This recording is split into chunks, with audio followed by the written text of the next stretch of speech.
Donc, dans cette vidéo, nous avions vu la dernière fois comment installer justement le composant donc, qui s'appelle WaterMeter, proposé par HomeWizard, donc ici, qui est un composant qui s'installe directement sur justement le compteur d'eau. Le principe étant de pouvoir capter les rotations du disque, qui se trouve juste ici, et à partir de ce capteur de rotation, en fait, de calculer la consommation. Cette solution, en fait, est utilisable telle que à partir de l'application Inforni. Donc il y a une application mobile donc qui existe en mode Android et iPhone, et pour ma part je suis sur un iPhone, donc du coup je vous avais partagé l'implémentation et quelques screens. Pour notre part, l'intérêt de cette solution-là, c'est de pouvoir aussi l'intégrer dans notre solution favorite, qui est donc justement Home Assistant. Pour faire ça, donc le principe est de pouvoir configurer cette plateforme, donc configurer de l'application fournie par HomeWizard, de configurer l'export des données. Parce que de base, en fait, les données provenant de ces capteurs ne sont pas exposées.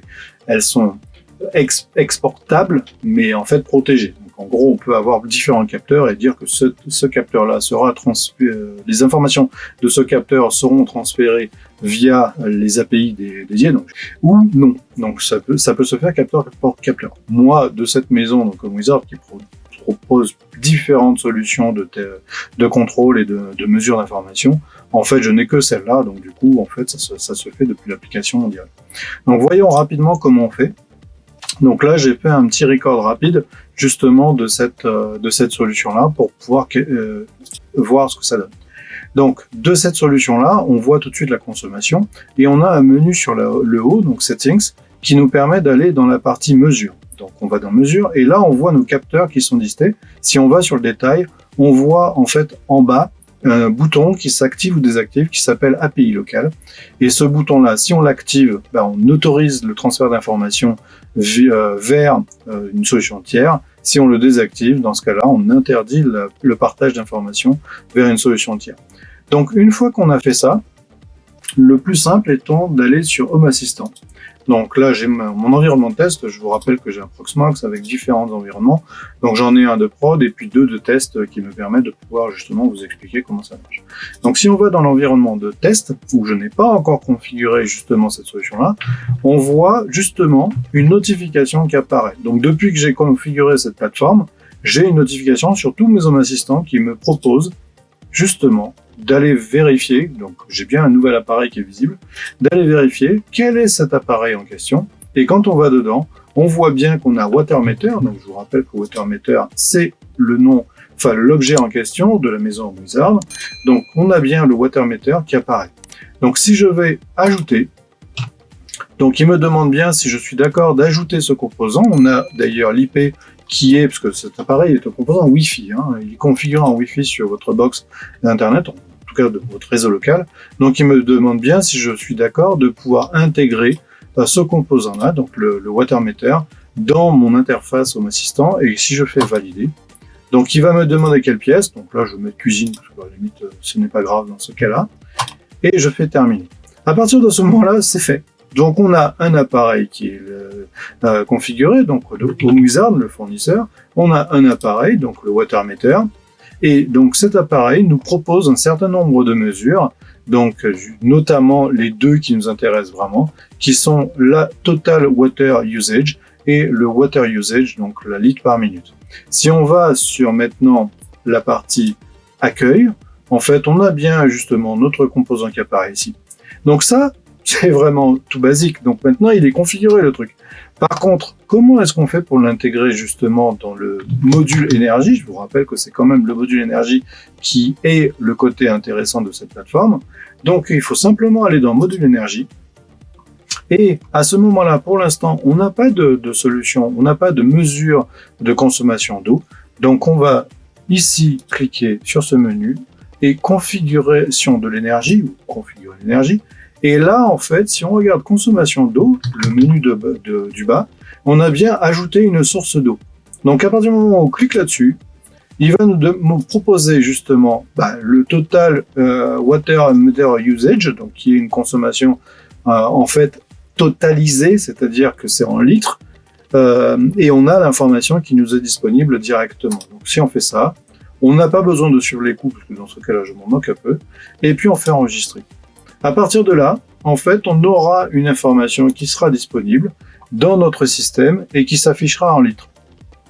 Si maintenant on regarde un cas de production, parce que moi je l'ai installé il y a quand même un moment maintenant, ben dans le cas de production, donc dans ma plateforme, si je vais ici dans Home Energy, alors attendez, parce qu'il se recharge, on voit déjà qu'on a quelques litrages qui apparaissent. Donc on a 4 litres aujourd'hui. Si on descend dans l'écran, en fait, on voit l'information qui est chargée sur la journée, donc à 8 heures et puis après un petit peu plus tard, donc de 9 à 10, on a une consommation d'eau qui nous affiche donc 3 litres et 1 litre pour cette heure-là. Alors bien sûr, c'est intéressant dans ce genre de dynamicité, pas jour par jour. Maintenant, si on remonte dans le temps, on a déjà quelque chose de plus intéressant, parce que là, je vois que sur une consommation quotidienne, enfin la consommation de la journée d'hier, on était à 124 litres. Si je remonte encore dans le temps, 188 litres, et etc., etc. Et donc ça, cette visualisation est intéressante jour à jour, mais elle est aussi intéressante semaine. Donc là, on va faire this week. Donc sur la semaine en question, si je monte sur une semaine début avril, on a une consommation de 1200 litres. Et en détail, on voit justement quels jours ont été consommés. Donc là, on a 265 litres. Après, on a à peu près ça qui est par jour. Ça, c'est vraiment le côté intéressant. Et puis, ça vous permet même de comprendre votre fonctionnement au sein du foyer. Donc là, par exemple, pourquoi est-ce que ça consomme à ce moment-là? Mon fils a pris son bain, plus moi qui ai pris une douche. Et ben effectivement, on tombe sur ces eaux-là, c'est-à-dire 200, plus l'utilisation quotidienne dans le salon, dans la cuisine ou dans la salle de bain, fait qu'on arrive à cette consommation de 265. Si on remonte maintenant pour une consommation mensuelle, donc là, pareil, on remonte. Donc là, on est sur le mois d'avril, on va prendre le mois d'avril, on va prendre le mois de mars. Donc sur le mois de mars, sur la consommation d'eau, on voit bien qu'on a quelque chose qui est assez intéressant. D'ailleurs là, typiquement, on a une consommation sur la journée en question, donc le 8 mars, qui est assez conséquente. Et en réalité, ce qui s'est passé, c'est que ce jour-là, j'ai utilisé mon Karcher pour nettoyer une partie de mes façades extérieures, donc qui a consommé forcément. Et puis les bacs de rétention d'eau aussi, afin de préparer la saison d'année. En fait, il faut les réinitialiser. Donc, il faut nettoyer complètement pour enlever toute la crasse. Donc ça, forcément, ça a consommé un peu d'eau, enfin même beaucoup d'eau, par rapport au reste. Mais ça permet de comprendre exactement votre mode de vie et votre mode de consommation et de pouvoir détecter typiquement des fuites. Alors pourquoi je dis des fuites? C'est que si on revient sur une consommation du jour, donc là, imaginez que vous n'êtes pas chez vous pendant toute la journée, ou pendant quelques jours, si vous voyez une consommation d'eau, c'est-à-dire que votre disque à la fin de la journée en fait vous affiche et que le watermeter vous remonte une information avec une consommation d'eau, c'est que vous avez une fuite d'eau quelque part. Donc clairement dans le foyer, parce qu'on est au niveau du compteur. On n'est pas en amont du compteur, on est vraiment en aval. Donc ça veut dire que c'est le compteur qui remonte cette information-là. Et si on se retrouve avec, par exemple, une semaine où vous êtes en vacances et que vous avez une consommation d'eau qui est listée ici, c'est bien que vous avez une fuite quelque part dans votre réseau. Alors moi, pour mon cas, j'ai dans une des salles de bain, un robinet qui fuit. Je le sais, donc du coup je fais avec. Il est prévu de rénover complètement cette salle de bain. Donc du coup c'est pour ça que pour l'instant on met un seau en dessous, on récupère cette eau-là pour d'autres usages, typiquement pour les toilettes. Mais ça, si vous n'êtes pas dans ce cas-là et que vous suspectez quelque chose d'étrange, justement cet outil vous permet de pouvoir contrôler. Et l'historisation est vraiment quelque chose d'intéressant parce qu'autrement en fait il n'y a pas moyen vraiment de savoir s'il y a une consommation normale ou anormale si vous n'avez pas les données qui sont stockées quelque part. Alors ça, au passage, je vous rappelle que c'est quelque chose que j'avais expliqué, c'est des erreurs de production qui sont faites et des erreurs de mesure qui sont faites avec Home Assistant, entre Home Assistant et le système de production, donc l'API. Je ne sais pas d'où ça vient, mais c'est des choses qu'il faut qu'on nettoyer régulièrement pour enlever ces informations complètement incohérentes qui apparaissent. Donc là, on voit la consommation. C'est des valeurs de consommation, en l'occurrence 19 000 watts, 19 000 kilowatts sur une journée, ce qui est complètement débile. Donc du coup, en fait, c'est des trackings que je dois faire régulièrement pour vider ça. Donc on a cette information en erreur ici. Et puis après, le reste, une fois qu'on l'a enlevé, en fait, on se retrouve avec une information normale. Mais ça, c'est quelque chose que j'avais déjà évoqué la dernière fois. Donc vraiment, cette partie ici est vraiment très intéressante et je vous encourage à trouver. Alors, il y a plein de solutions qui existent. Hein. Moi, j'ai utilisé celle-là parce qu'elle a l'avantage d'être built-in, d'être assez packagé, assez propre. C'est un seul équipement, donc ça va pas non plus saturer mon Wi-Fi à la maison. C'est pas comme si je mettais 18 lampes à connecter en Wi-Fi. Là, c'est vraiment un seul équipement tout seul qui remonte l'information à travers une API. Voilà, c'est facile.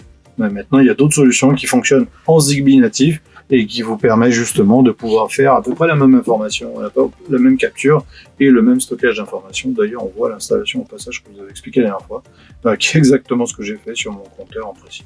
Donc là, hop, le petit cadre, ça se clipse, ça se met, ça se visse, et puis après, on n'a plus qu'à poser le capteur et après l'activation à travers l'application. Donc vraiment, je vous encourage. Alors ça, je rappelle, pareil, je fais un petit retour parce que la question a été posée récemment. Ce mode-là, donc le mode à pile qui est possible, c'est un mode qui va vous faire 4 updates par jour. En fait, il va faire un update tous les 4 à 6 heures, donc là, plutôt que 6 heures d'ailleurs, de manière justement pour limiter la consommation des batteries, donc limiter la perte d'énergie qui est au niveau des piles. Donc il va stocker, et en fait, toutes les 6 heures, donc 4 fois dans la journée, il va remonter l'information directement via le Wi-Fi à l'application en ligne. Ça, c'est vraiment l'application en question, telle qu'elle est. Il n'existe pas d'application web, donc c'est pas la peine de la chercher. Elle n'est disponible que sur la version mobile, donc Android ou justement iPhone. Donc ça vous permet de pouvoir suivre la consommation directement. Et puis après, cette notion d'API vous permet de l'intégrer ailleurs. Donc vraiment petite application, petite solution, pas très chère, assez facile à mettre en place. Pour l'instant, en tout cas, je suis très satisfait. Moi, j'utilise en mode USB-C, donc il est vraiment en données live. C'est d'ailleurs pour ça que j'ai cette visualisation. Celui-là, mais dans celui-ci, j'ai cette visualisation qui est affichée donc avec une consommation dynamique. C'est justement parce que je suis en mode live. Je ne sais pas comment se comporte le mode à toutes les 6 heures. Est-ce qu'il maintient quand même cette mise à jour dans la journée? Alors attention, je vais revenir tout dès. Est-ce qu'il maintient cette mise à jour? Est-ce qu'il fait des blocs toutes les 4 heures? Je ne pourrais pas vous dire. Mais en tout cas, moi, en USB-C, ça marche du tonnerre et j'en suis vraiment très content. Voilà, c'était une petite vidéo pour la mise en place d'un Home Assistant. Donc, je vous encourage vraiment à mettre en place ce type de solution pour pouvoir avoir ce type d'écran. Alors, c'est pas que c'est nécessaire, mais ça vous permet de pouvoir suivre un peu plus finement votre consommation. Surtout quand vous êtes dans des systèmes qui sont mixtes. Donc là, typiquement, la mesure de l'eau est avec une solution, la mesure de la production ou de la consommation d'énergie est avec une solution. Plus tard, peut-être que j'aurai une autre solution de stockage batterie, qui aujourd'hui n'est qu'avec la partie AC batterie. Peut-être que plus tard, j'aurai une autre solution et qui viendra se cumuler aux autres, de manière à pouvoir avoir un suivi sur la partie stockage aussi dans le système. Donc là, c'est ce que je vois ici. Justement, les batteries sont en train de se charger.